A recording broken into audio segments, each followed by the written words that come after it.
Hello, this is Noreen Crone-Findlay from cronefindlay.com, which is my website, and tottytalkscrafts.com. There's my website.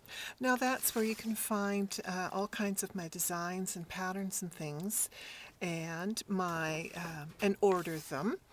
And Totty Talks Crafts is my blog, and that's a fun place to go as well. Now today I'm going to be showing you how to spool knit with the Martha Stewart loom. Now there's also a whole lot of bashing and crashing going on behind me, but you know what? I say when somebody's doing good work like my husband is right now, you don't stop them. You just carry on with what you want to do. So that's what I'm doing, is I'm carrying on with this little video toot. So spool knitting with the Martha Stewart loom. Now, there are a lot of different ways that you can spool knit with the Martha Stewart loom. If you go to the Lion Brand website and click on patterns, then click on courier bag, you'll see that that's what I designed for them, for the Martha Stewart loom. And you'll see that the edging, all around the edges of the courier bag, are done with a spool, or they're spool knitted, and I spool knitted them with 3 pegs close together because it's quite fine yarn that I used for that, and just used the little 6 peg section. Now when the finished size of the spool knitted piece is determined by a couple of different factors. One is the size of the pegs and how close together they're placed. The other is how many strands of yarn you're using. Another factor is how thick is the yarn. You can see with using 1 strand gives a thinner cord than using 2 strands held together. 2 strands held together with larger pegs in a different configuration. To spool knit with 3 pegs in a row, make a slip knot. Put it on the furthest left hand peg. Then wrap an E of yarn around each of the next 2 pegs, and then bring the yarn around, bring the yarn around and lift.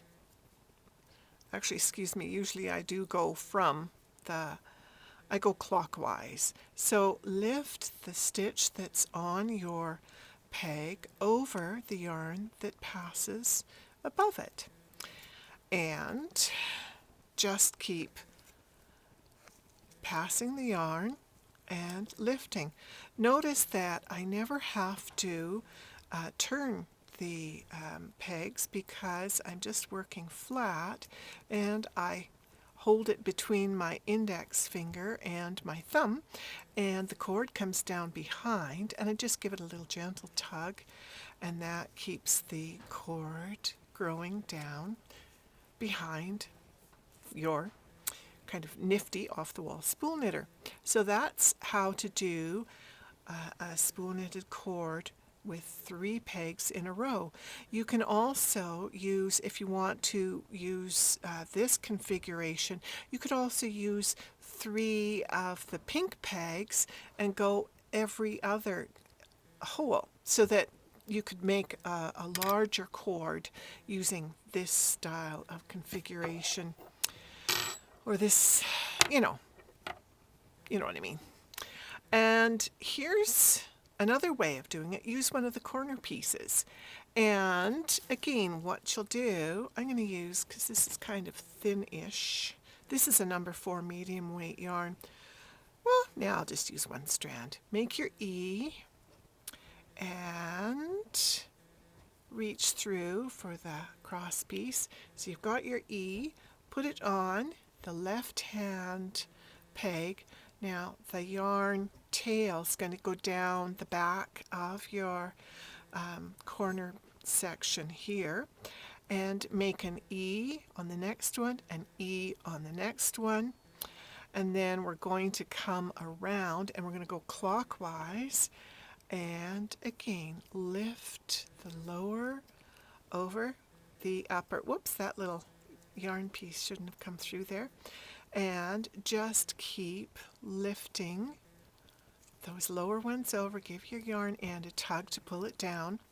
And again, you're not going to be turning the corner, because when you're spool knitting with just 3 pegs, you don't ever have to turn. You just kind of rock the spool knitter back and forth, and you get a really a very nicely shaped cord by doing that.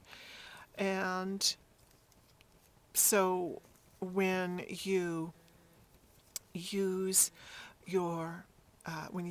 a medium weight yarn and your 3 blue pegs together, you'll get a fairly fine, closely knit cord.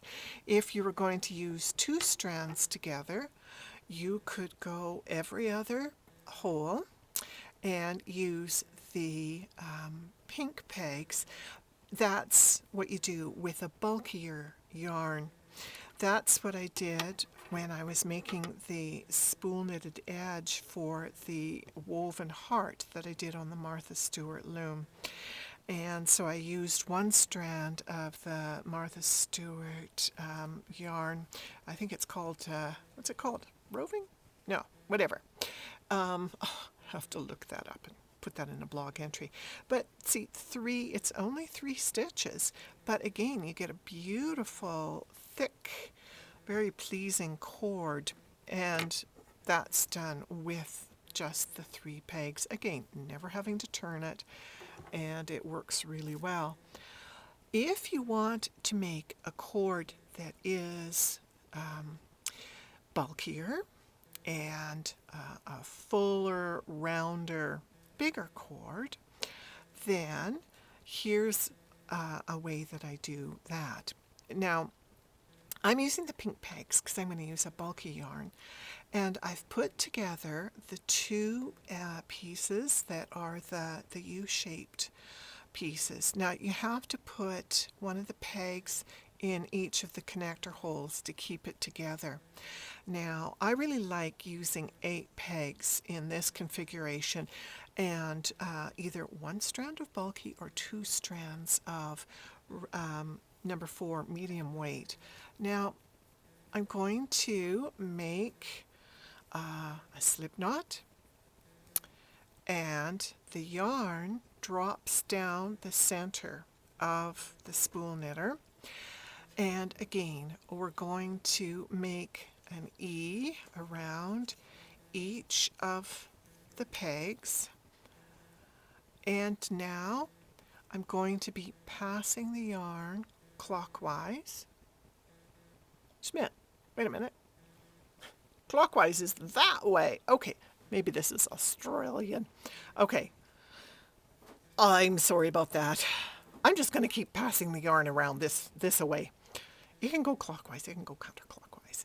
You're going to lift your lower stitch over the passed yarn. Now with this configuration, it means that you are going to be turning the spool knitter, and you will you can nudge a little bit between to encourage the loops to just be kind of generous and not locking up on you and getting too tight. So you just keep turning your spool knitter, and your yarn goes past the peg. Then you can lift your lower stitch over the passed yarn, and you just keep going around and around and around. So your cord grows and grows, and gently tug down, and don't be too fierce when you're tugging down on it. It just has to be gentle to keep it going. So you just keep spool knitting away until your cord is the length you want it to be. So what do you do when your cord is as long as you want it? Well, okay, I'm going to get my magic wand and I'm going to do a little edit. And so here we have the cord has grown magically, and you can see that you get quite a really nice cord when you work with the 8 loops, well, the 8 stitches or 8 pegs.